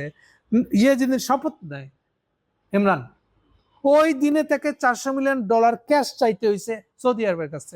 সরকারের ন্যূনতম কোনো দায় দেনা, ডেলি লাগে যা $2 $10, সেটা দেওয়ার কোনো মুরুদ ছিল না। অর্থনীতি এমন জায়গায় নামাই দিয়ে গেছে এই নওয়াজ শরীফ। এইটা দিয়ে শুরু করছিল। সৌদি আরব $20 বিলিয়ন, চাইনা তো আছে, তখনও Gwadar project on the way চলতেছে, শেষ হয়নি। সবাই ছাপ্পর ফেরে টাকা দিতে চাইছে। ইমরান যাকে অর্থনীতি বানাইছিল, এই লোকটার এগুলো পড়াশোনা বোধহয় বিদেশে কোথাও কাজও করছে, ওয়ার্ল্ড ব্যাংক IMF টাইপের ইনস্টিটিউশন। ও পরিষ্কার করে ইমরানকে একটা জিনিস বুঝাইছিল, যে যতই টাকা দেখ না কেন, ডলার দেখ না কেন, আপনি নিলে কাজ হবে না। আপনাকে অবশ্যই IMF এর কাছ থেকে লোন নিতে হবে। মানে লোন মানে IMF কি বলছে এটা সম্পর্কে আমাদের অর্থনীতিতে যা হয়ে আছে এইটা শোনা এবং তাদের একটা মতামত নেওয়াটা এসেনশিয়াল, প্রাইমারি পার্ট। এইটা না নিলে গ্লোব আমাদেরকে বিশ্বাস করবে না। ইমরান তার কথা শুনছিল, তার কথা শুনে এবার ইমরান IMF এর কাছ থেকেও $6 বিলিয়ন নিয়েছিল। 6 বিলিয়ন সৌদিদের কাছ থেকে নিয়েছিল, চাইনিজ কাছ থেকে নিয়েছিল, ওদের সবার কাছ থেকে 6 বিলিয়ন করে নিয়েছিল। এই যে IMF এর কাছে কেন নিয়েছিল? কারণ IMF এর কাছে না নিলে আমরা বাজারে কোনো গুড মেসেজ দিতে পারবো না। আচ্ছা, আর এরকম তো কত কিছু, কত দেশের অসুবিধা কি, একদম স্ট্রেট কাট একটা হিসাব দিয়ে দিয়ে আপনাদেরকে বুঝবেন। এটা তো স্বাভাবিক, যখন 71 সাল পর্যন্ত পাকিস্তানের রুপি আর বাংলাদেশের টাকা তো একই ছিল। আজকের রুপির আর বাংলাদেশের টাকার ডিফারেন্স জানেন? বাংলাদেশের 44 পয়সা দিলে 1 টাকা পাকিস্তানি 1 রুপি পাওয়া যায়। ডলারে বোধহয় 200-র উপরে, প্রায় 300 রুপি দিতে হয় বলে $1 পাইতে। বাংলাদেশের 44 পয়সা, 44। এবার বুঝছেন কি থেকে কি হয়েছে? সব এত সহজ মনে করেন না, বান্ধবদের কথা শোনেন না, যাদের কোনো প্র্যাকটিক্যাল বাস্তব ধারণা নাই, বাস্তবের দুনিয়াটা কেমনে চলছে যে জানে না, তার কথা শুনে আপনি করবেনটা কি আসলে? ওই আমির খসরু তাকে নিয়ে আসেন, বাজার গরম করতে পারবেন, মর্নিং বার্তার আসরে গিয়ে মেলা বক্তৃতা দিতে পারবেন, দেবব্রতর সাথে গলা মিলায়। আমরা একবার লেজটা তুলে দেখতে যাচ্ছেন না, যেটা তো দেবপ্রীত, এটা তো সরি দেবপ্রিয়, এটা তো ইন্ডিয়ান দালালটা, যারা ইন্ডিয়াকে করিডোর দেওয়াটা বাংলাদেশের জন্য সিঙ্গাপুরে যাওয়া হবে, এই কথা বললে হাসিনার আমল শুরু করছিল। এরা কি বলে না বলে এর উপর ভরসা করে আপনি বিএনপির অর্থনীতি থাকবেন, চলবে বাংলাদেশ? এই যে বললাম পাকিস্তানের উদাহরণটা আপনাদেরকে এই জন্য দিলাম, তাও আমি ইনস্ট্যান্ট উদাহরণ দিলাম, পুরোনো দিনের রেফারেন্স যতটুকু মনে ছিল তা থেকে দিলাম, একটু সংখ্যা এদিক ওদিক হতে পারে, বাট এটা আজকে দেখছি আমি 44 পয়সায় যে 1 টাকা হয়, যেখানে একটা সময় উল্টা ছিল, কিন্তু বাংলাদেশের মুদ্রা পাকিস্তানের চেয়ে কম ছিল, এখন তো উল্টা এই জায়গায় চলে গেছে, যেখানে আমরা 120, 30, 29-এর মধ্যে আছি, ধরেন এত টাকা $1, সেখানে পাকিস্তান প্রায় 300-এর কাছাকাছি। এটা কেন হয়েছে? ওই যে ও তো তবুও অর্থমন্ত্রীর বুদ্ধিটা নিয়ে IMF এর কাছ থেকে লোন নিছিল বলেই IMF ঢুকছিল, তখন একটা হিউজ ঝগড়া হয়েছিল, তখনও কিন্তু ট্রাম্পের আমল, এটা ট্রাম্প 1, যেটা ট্রাম্প হুমকি দিয়েছিল তোমরা আমাদের টাকা নিয়ে চীনকে প্রজেক্ট দিচ্ছ কেন, তো ওরা তখন সত্যিটা ফাঁস করে দেয় যে ভাই চীনের লোন শোধ দিতে হবে 22 সাল থেকে, 22 তো অনেক দূরে, আমরা তো এখন 18 সালে আছি, আমরা চীনের লোন শোধ দিচ্ছি মানে দেখি মানে ভুয়া কথা কইতেছে। ট্রাম্পের পররাষ্ট্রমন্ত্রীকে এই ঝাড়িটা দিতেছিল উল্টা, তাই দিবে, তাহলে কি পরিণতি হবে, কি থেকে হবে, কেন IMF কে না নিলে কি হয়, এইটা কিছু গ্লিম্পস, ছোট্ট ছোট্ট স্ন্যাপ আপনাদেরকে তুলে নিয়ে দেখালাম যে কেন IMF-টা ইম্পর্টেন্ট। এটা যে বুঝে না তাকে কাছ থেকে আপনি এগুলো শুনতে চান না, এগুলো 2 বছরের বাচ্চা গরম লোহা ধরতে যাওয়ার মতন আসলে। ওকে, তাহলে সে কি বলতেছে, সে ম্যান্ডেট খসরু আমাদেরকে বলতেছে IMF-কে শিখাচ্ছে আমরা হলাম জনগণের নির্বাচিত, আমরা আপনাদের কথা শুনবো না। তা আপনি যদি জনগণের নির্বাচিত হন, জনগণকে বলছে সালামকে যে ব্যাংক বেচতে এবং ওখান থেকে টাকা নিতে, কি খসরু সাহেব, তারেক সাহেব, এগুলো জবাব কি আপনাদের? জনগণের নির্বাচিত সরকার, আপনারা ম্যান্ডেট প্রাপ্ত, কি উত্তর দেন? ইসলামী ব্যাংকটা নিয়ে তো শেষ করবেন না আপনারা, সালামে যে আরো 5টা ব্যাংক, বাংলাদেশ ব্যাংক এটাকে খাড়া করে 5টাকে এক জায়গায় জড়ো করছে, এটাকে আবার খাড়া করে দিচ্ছে, এখন আপনি এগুলোকে আবার ইসলামের কাছে ফেরত পাঠিয়ে দিবেন, বেঁচে দিবেন, আর বিনিময়ে এখন থেকে কমিশন দিবেন। কেউ দেখতেছে না যে বিএনপির টাকা কামানোর পথটা কি, কায়দাটা কি। সম্প্রতি আর একটা কারবার তারা শুরু করছে, 200 কোটি টাকা, আরে বন্ধ যত কারখানা আছে সবগুলোকে আমরা আবার চাঙ্গা করে দেবো। আচ্ছা কত টাকা লাগবে বলেন, সুদ কত দিতে পারে? ওই 7.5%। আমার কাছে মনে হচ্ছে খুব খুব খুব খুব পাক্কা গভর্নমেন্ট আসছে, এটা একদম ব্যবসায়ীদের খুব অনুগত প্রাণা। আচ্ছা ভাই, একটা যে ভালো ব্যবসায়ী এখনো ঠিক আছে, এই জন্য তো অন্তত তাকে ভালো বলা যায়। সে যদি ব্যাংক লোন নিতে চায়, তাকে লোন সুদ দিতে হবে 15%। আচ্ছা চুরি করে ডুবাইছে, খেলাপি ঋণ করে ডুবাইছে, নিজের ব্যাংকের নামে এই ব্যবসার নামে টাকা নিয়ে লোন ফেরত দেন নাই, তাকে আপনি লোন দিবেন 7.5%। এইটা কেন করছেন আমরা বুঝি না। এইটা করে এগুলো 1 টাকাও ফেরত আসবে না, কারণ লোন নেওয়ার আগেই তো ওখান থেকে টাকা ভাগ নিবেন আপনারা, এই জন্য তো তাদেরকেই ঢুকাইবেন এখানে, এবং তারা আপনাকে চুরির ভাগ দিবে, এই জন্য ও তো জানে এই টাকা ফেরত দিতে হবে না, ইভেন এটাও লাগবে না, 7.5% যে সুদ দিতে হয়, আমি ওই টাকাটা নিয়ে গিয়ে যে কোনো ব্যাংকে রাখলে পরে আমাকে 15% সুদ দিবে, সরকারের টাকা নিয়েই আমি উল্টা আরেকটা ব্যাংকে রাখলে পরে আমি উল্টা বসে বসে সুদ খাবো। এগুলোকে আমরা বুঝি না যে আমরা নিজেরাই এই ধরনের প্রজেক্ট কেন নিচ্ছেন। বাইরে যারা আছে আমরা খুব ব্যবসায়ী অন্তর্গত প্রাণ, আপনারা এমন একটা অর্থনীতি করতেছেন ব্যবসার জন্য, কেন? আমরা ম্যান্ডেট করছি জনগণের সরকার না আপনারা, এবং এই জন্য এগুলোর ব্যাপারে যাতে আপত্তি না তুলতে পারে ওয়ার্ল্ড ব্যাংক, IMF, সেই জন্য আপনি বলতেছেন ওরা শর্ত দেয়, বামপন্থী ডেকে নিয়ে এসে ওদের বিরুদ্ধে লেলাই দিতেছেন। আপনাদের সৌভাগ্য বা দুর্ভাগ্য যে এটা খুব বেশি প্রচার হয় নাই, কারণ বাংলাদেশের যত রাজনীতিবিদ পাইবেন আপনি, ফেসবুক তো ভরাই থাকবে, অসংখ্য লোকের মতামত আছে, কিন্তু কারো অর্থনীতি শুনলে এটা সাবজেক্ট না, ওরা এটা কে বুঝবে, যেন খুব কঠিন বিষয়, কেন বামপন্থীরা নিজেরা বুঝে না, মানুষেরা বুঝতে দিবে কেমনি, ফলে কে মনে করে এটা বুঝার বিষয় না। আচ্ছা আমি যে কথাগুলো বলতেছি বুঝা কি খুব কঠিন কিছু? আমি তো একদম পাবলিকের ল্যাঙ্গুয়েজে কথাটা বলতেছি, প্রবলেমটা কি হয়েছে আমি পরিষ্কার করে বলতেছি। দেখেন খসরু নিজেও বলছে এখানে যে আমাদের অলরেডি জিডিপি হয়ে আছে 3.89, এই ফিগার খসরু দিচ্ছে কিন্তু ওখানে ওই সভাতে বাৎসরিক জিডিপি হয়েছে 3.89, যেখানে 5%-এর নিচে যদি যায় তাহলে আমাদের মতন দেশের অর্থনীতি খুবই খারাপ অর্থনীতি, এটা মানা হয়। হাসিনা এটাকে জোর জবরদস্তি 7%-ও দেখাইছে সময় সময়, বাদ দিলাম স্ট্যাটিস্টিক্স আলোচনা করার কথা বাদ দিলাম। 5% যদি দেখাইতে না পারেন, 5.5% দেখাতে পারেন, আপনি যে ডুবতেছেন এটা হচ্ছে তাৎপর্য চিহ্ন। এটা খসরু নিজেই স্বীকার করেছে, এটা আমাদের একটা বিপদ। সেকেন্ড, সে বলতেছে যে এটা তো একটা বড় বিপদ বটেই, প্লাস এইবার নিজে স্বীকার করছে 10% মুদ্রাস্ফীতি নাকি এখন, এইটা জোর করে এটা সেটা দেখানো আছে। এই মুদ্রাস্ফীতিটা কেন, এইটা 14%-এ চলে যাবে আপনারা যা করতেছেন। একদম স্ট্রেট কাট বলি, ঢাকায় যারা 30,000 টাকা পর্যন্ত আয় করে মাসে, এদেরও সংসার চালানো সম্ভব না। ফলে নিচে যারা আছে, একটা বড় সেকশন আছে যারা মাসে কোনো মতে 10,000 টাকা জোগাড় করতে পারে, টেম্পু হেল্পার, রাস্তার ধারে চা দোকানদার টাইপের মানুষ, এই লোকগুলো কি অবস্থা হবে চিন্তা করেন। কার্ড বিতরণ, এটা বোঝার চেষ্টা করেন। এই মুদ্রাস্ফীতি কখন উঠবে না, কমবে না, যতক্ষণ না আপনি খেলাফি আন্দোলন তুলবেন। এটা দানাই বানাই দিয়ে হবে না। এটা এমনকি চীনের কাছ থেকে টাকা নিয়ে এসে উপুত করে ঢেলে দিচ্ছে বাংলাদেশের উপরে চীন, তাতে কোনো লাভ হবে না। এই যে সবাই ধরে নিচ্ছে চীনের কাছ থেকে গেলেই, চীনের কাছ থেকে টাকা আনলে বাংলাদেশ অর্থনীতি ভালো যায়, কখনো হবে না। আপনি যদি চুরি না বন্ধ করেন, আপনি যদি IMF এর কাছে একটা ভালো সার্টিফিকেট বের করে আনতে না পারেন, বামপন্থীদের কথা উল্টা IMF উপর গালাগালি শুরু করেন, এটা তারেক তো তারেক, কোনো পলিটিক্যাল পার্টি ক্ষমতা থাকতে পারবে না। ইভেন আর্মিরা ক্ষমতায় টিকতে পারবে কিনা আমার সন্দেহ আছে। বেস কথা একটাই, আপনার খেলাপি ঋণ তুলতে হবে। স্ট্রেট সম্পর্ক হলো খেলাপি ঋণ না তুললে মুদ্রাস্ফীতি নামানো যাবে না। মুদ্রাস্ফীতি না নামলে এই যে ব্যাংকে সুদের হার কেমনে কমাবেন আপনি, এইটাই তো ঠিক করে দিবে ব্যাংকে সুদের হার কত হবে। মুদ্রাস্ফীতি মানে কি, আগে যেটা 100 টাকা ছিল ওটার দাম এখন যদি 10% হয়, তো টাকার মান কমে যাওয়া, এক কথাই তো মুদ্রাস্ফীতি মানে টাকার মান কমে যাওয়া। তাহলে ব্যাংকে যদি টাকা রাখেন 110 টাকাও দেন, তাহলে যা ছিল তাই হয়েছে, সুদ পান নাই কোনো। এবার বুঝছেন, তাহলে ব্যাংকের সুদ 10%-এর বেশি করতে হবে। আর আপনি জবরদস্তিতে ব্যাংকের সুদ কমাই দিবেন, 7.5% করবেন, কোথেকে করবেন? বাড়তি টাকাটা কোথেকে দিবেন, পকেট থেকে দিবেন? এই সহজ হিসেবগুলো বুঝেন না কেন আপনারা? মানুষেরা দন্তুন বুঝান। আপনি মুদ্রাস্ফীতি কত ভয়ঙ্কর জিনিস আপনি বুঝছেন কিছুটা? মুদ্রাস্ফীতি মানে কি? আগে আপনার পকেটে যে 100 টাকাটা ছিল ওটার দাম কমে গেছে এখন 7.5%, 10% কমে গেছে। এইটাই মুদ্রাস্ফীতির মানে হলো তাই, ওটার দাম 90 টাকা হয়ে গেছে এখন।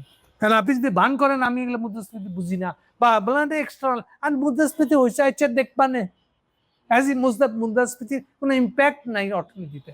আপনি মুদ্রাস্ফীতি 10% হলে ব্যাংকে সুদ বেড়ে যাবে 10%, কারণ 14-15%-এর নিচে রাখতে পারবেন না আপনি। তাহলে এবার লোন কি করে 7.5%-এর সুদে লোন দিবেন কিনে আপনি? গল্প মারতেছেন কেন আপনি? বাজারে খালি প্রতিদিন টিভিতে রিপোর্টিং এর সময় বাজার দর দেখাবে, আজকে ধানের দর বেড়ে গেল, না না এই মধ্যস্বত্বভোগীরা সব চুরি করতেছে, আমি সব তথ্য দিবেন, মামপতি মার্কার তথ্য। মুদ্রাস্ফীতি কখনোই কমবে না, কারণ আপনি টাকা মারছেন এখানে, খেলাপি ঋণ উদ্ধার করতে পারেন নাই। বিদেশে যে পাচার হয়েছিল তো আছেই, আপনি খেলাপি ঋণ তুলতে পারেন নাই। আর এই খেলাপি ঋণওয়ালাদের কিন্তু ঢাকায় অজস্র সম্পদ আছে, সেগুলো একটাও বেচে দিয়ে টাকা উদ্ধার করছেন না আপনি, উল্টা ওকে আবার ব্যাংক বেচে দেওয়ার বুদ্ধি করতেছেন। কেন? ওখান থেকে ভালো টাকা পাওয়া যাবে, আপনার টাকাটা ভাগযোগ করে খাইবেন। আর এসালাম হিসাব করে দেখতেছে আমার চুরির টাকা আরো 10% কারো দিয়ে দিলে আমারও সেই দিতে, সবই তো চুরি। আর গল্প মারতেছেন সমস্ত দোষ হলো IMF। আমি পরিষ্কার করে আর একবার বলে দিই, IMF কখনো আপনাকে অর্থ ধার দিয়ে সুদ নেয় না, এটা ওর কাজ না। আপনার শর্ত যেটা দিচ্ছে এটা লোনের শর্ত না, আপনার ইকোনমিটাকে ভালো করার শর্ত, যেগুলো আকাম করছেন এগুলো থেকে ভালো হয়ে যাওয়ার শর্ত, এর সঙ্গে লোন দেওয়ার কোনো সম্পর্ক নেই। এই জন্য যতক্ষণ পর্যন্ত সংস্কার, এটাকে ওরা ভদ্র ভাষায় বলে সংস্কার, রিফর্ম, ইকোনমিক রিফর্মটা যদি না করেন, মানে আপনি তাহলে চুট সাচ্চুরি যেগুলো করছে এগুলো বন্ধ করেন, এটাই বলতে যাচ্ছে ওয়ার্ল্ড ব্যাংক। আমি এমনি এমনি আফতাবনগরের কাহিনীটা বলিনি আপনাদেরকে, এটা বোঝার চেষ্টা করেন। আর আগেই ধরে নিচ্ছেন ওটা একটা এনিমি প্রতিষ্ঠান, IMF একটা এনিমি প্রতিষ্ঠান। IMF এর জবাবদিহির জায়গাগুলো কোথায় সেটা পর্যন্ত আপনাদেরকে আমি দেখালাম। এই কারণে ইমরানের উদাহরণ দিলাম, কেন পাকিস্তানের কারেন্সি বাংলাদেশের অর্ধেকেরও নিচে নেমে গেছে, 40% হয়ে গেছে। আপনার কেউ জিনিসটা যদি আমলে না নেন, আমার কিছু বলার নাই, সবাই মিলে ডুববেন, না খেয়ে মরবেন, দুর্ভিক্ষর চেয়ে খারাপ কিছু হবে। কারণ একালে দুর্ভিক্ষ হওয়ার আগেই যে মারামারিটা লাগবে সম্পদের কারাকারি, একালে মানুষ চেয়ে দেখবেন না যে আপনি বাড়ি ধারা থাকেন, সে বসে বসে দেখবে না, আপনার বাসায় হামলা দিবে। যাতে পাচার করছেন কিছু রাখছেন এই জন্য, এবং প্রত্যেকের বাসায় তো কয়েক লাখ টাকার আছেই, তো নাহলে 10 লাখ টাকা তো কোনো ব্যাপার না। তা নাহলে আপনি গুলশান বনানীতে রাখতে আইছেন দেখে। এই জন্য আমি একসময় বলেছিলাম যে অবস্থা এমন একটা জায়গায় যাবে যাদের টাকা আছে, যাদের গুলশান বনানীর বাড়িদারার, তারা ওই জাহাঙ্গীর গেটে যাইবে, গিয়ে বলবে আর্মি ভাইজান আমার আপন ভাই লাগে, আমার আপনার দুলা ভাই লাগে, আপনারা আসেন, ক্ষমতা নেন, দেশের আইন শৃঙ্খলা রক্ষা করেন, আমার সম্পদ মেয়ে বউকে বাজান, এগুলো বলে আপনারা তখন আর্মিকে ডাকবেন। এই হচ্ছে সবচেয়ে অন্ধকার দিক আমাদের অর্থনীতি। আর এই যে কখন কোন দেশকে আইএমএফ বলছে যে আমরা এখনই উইথড্র করে যাওয়ার কথা ভাবছি না, আপনি বুঝতে পারেন কত ধরনের ভয়ঙ্কর কথা বলছে। বিকার নেই, ম্যান্ডেট খুশি, এটা কোনো বিকার নেই, কি বলতেছে এটা। আরে আপনারা মনে করেন আমি জনগণের নির্বাচিত সরকার, আমি কেন আপনার কথা মানব? ও ভাবতেছে জিনিসটা এরকম। তারপর কি করবে? চীনের কাছে হাত পা ধরেন, চীনের কাছে মেলা টাকা নিয়ে আসবে, বাংলাদেশ অর্থনীতি ভালো হয়ে যাবে। যদি হতোই তাহলে ইমরান খান বেঁচে যেত। আপনাকে কত উদাহরণ দিব আমি, আপনি জাস্ট কারেন্সির তফাৎটা দেখেন বাংলাদেশের সাথে পাকিস্তানের, এটা কেন হলো এরকম। আরেকটা ইনফরমেশন দেই, পাকিস্তানের চীনের কাছে লোন কত জানেন? 77 বিলিয়ন। হয়েছে মজা না? এগুলা খুব বড় লোক তো, তারা ইন্ডিয়া লাগায় যুদ্ধ বিমান নিয়ে ভাড়াবাড়ি করে। এবার বুঝছেন? তাহলে গরিব মানুষের দোষে কি এখন পাকিস্তানে, এটা বুঝেন? কি বলবো তাহলে, এটা কি অবুঝ আচরণ, বামপন্থীপনা, আইএমএফ নিপাত যাক? অর্থগুলো মিলছে এখন দেখেন। সত্যি হতাশ, মানে এই ধরনের অনুষ্ঠান করে আমি কোনোদিন ভালো বোধ করি না। এই আইএমএফ এর যে রিয়াকশনটা, এটা ঘটেছে কিন্তু 5ই জুন, এটা জুন মাস 5 তারিখ হয়েছে। ইত্তেফাকের আমি লিঙ্ক দিয়ে দেবো, আপনারা দেখে নিন। তার টাইটেল হলো যোগাযোগ পরিচালক জুলি কোজাক, তিনি এই ইনফরমেশনটা দিয়েছেন। ভাষ্য হলো ইত্তেফাকের বৈশ্বিক গণমাধ্যম, মানে এই যে উদ্ভট বাংলা করতে গিয়ে আওলা ফেলায়, গ্লোবাল মিডিয়াকে, দেখেন কথাটা কত সহজে বোঝা যাচ্ছে এখন, গ্লোবাল মিডিয়াকে এই চাঞ্চল্যকর তথ্য নিশ্চিত করেন। চাঞ্চল্যকর শব্দটা ইউজ করতেছে ইত্তেফাক, এটা তো অনুবাদ, তার মানে যেখান থেকে নিয়ে ছাপতেছে ওখানে চাঞ্চল্যকর ছিল। আইএমএফ বলছে আমরা এখনই বাংলাদেশের সাথে সম্পর্ক ছিন্ন করছি না, মানে তারা এই খুশুর এই টাইপের কাণ্ড কারখানা দেখে কি পরিমাণে বিরক্ত হয়েছে এটা একটু বোঝার চেষ্টা করে। বলছে তারপরেও বলতেছে ঠিক আছে, ওগুলো গভর্নমেন্ট চেঞ্জ হয়েছে, হতেই পারে, কিন্তু এগুলো নিয়ে কথা বলেন আপনারা আবার। কিন্তু যে ভঙ্গিতে বলতেছে না, শুরুতে আপনাদের সাথে আমাদের পোষাইতেছে না, তাহলে তো হবে না, আমরা জনগণের ম্যান্ডেট প্রাপ্ত। জনগণের ম্যান্ডেট কেমনে পাইছেন ওটা তো আমাদের ইউনূস সাহেব বালা জানেন, সবকিছু তো তার পকেটে ছিল। রেজাল্ট কেমনে আইছে আমরা জানি না, জনগণ মারা না। যাই হোক, এত বড় বামপন্থীদের বিজয়, সেই জন্য ওটা দেখতে গেছে পুরানা বামপন্থী জহিরুদ্দিন স্বপন তথ্যমন্ত্রী, জনায়েদ শাকে আরেক বামপন্থী, সমাজ কল্যাণ প্রতিপতি। এটা আবার কোন সূত্রে ওখানে গেল আমি ঠিক জানি না, নিশ্চয়ই ভিতরে আলাপ হয়েছে এরভাবে, আমরা বামপন্থীরা আজকে বিজয় লাভ করবো, বিএনপির জন্য একদম বিজয় এনে দেবো, এরকম কিছু বলা হয়েছে নিশ্চয়ই। খালি বাদ আছে দেখতেছি যে আমাদের বামপন্থীটা, সিপিপি বামপন্থীটি, আমাদের আলমগীরটা, ফখরুল আলমগীরটা খালি ছিল না, এটা থাকলে বোধ হয় সুন্দর হইতো। তারপরে কি হয়েছে, গভর্নর নিজে গেছে, বাবারই চারটিখানি কথা, মুস্তাকুর রহমান নিজে গেছে, মেলা কিছু শিখছে নিশ্চয়ই ওই সেমিনার থেকে। এনিওয়ে, বাকিটা আপনারা আন্দাজ করে নেন বাংলাদেশ কি ধরনের এটা মুখোমুখি হয়ে আসছে। Thank you.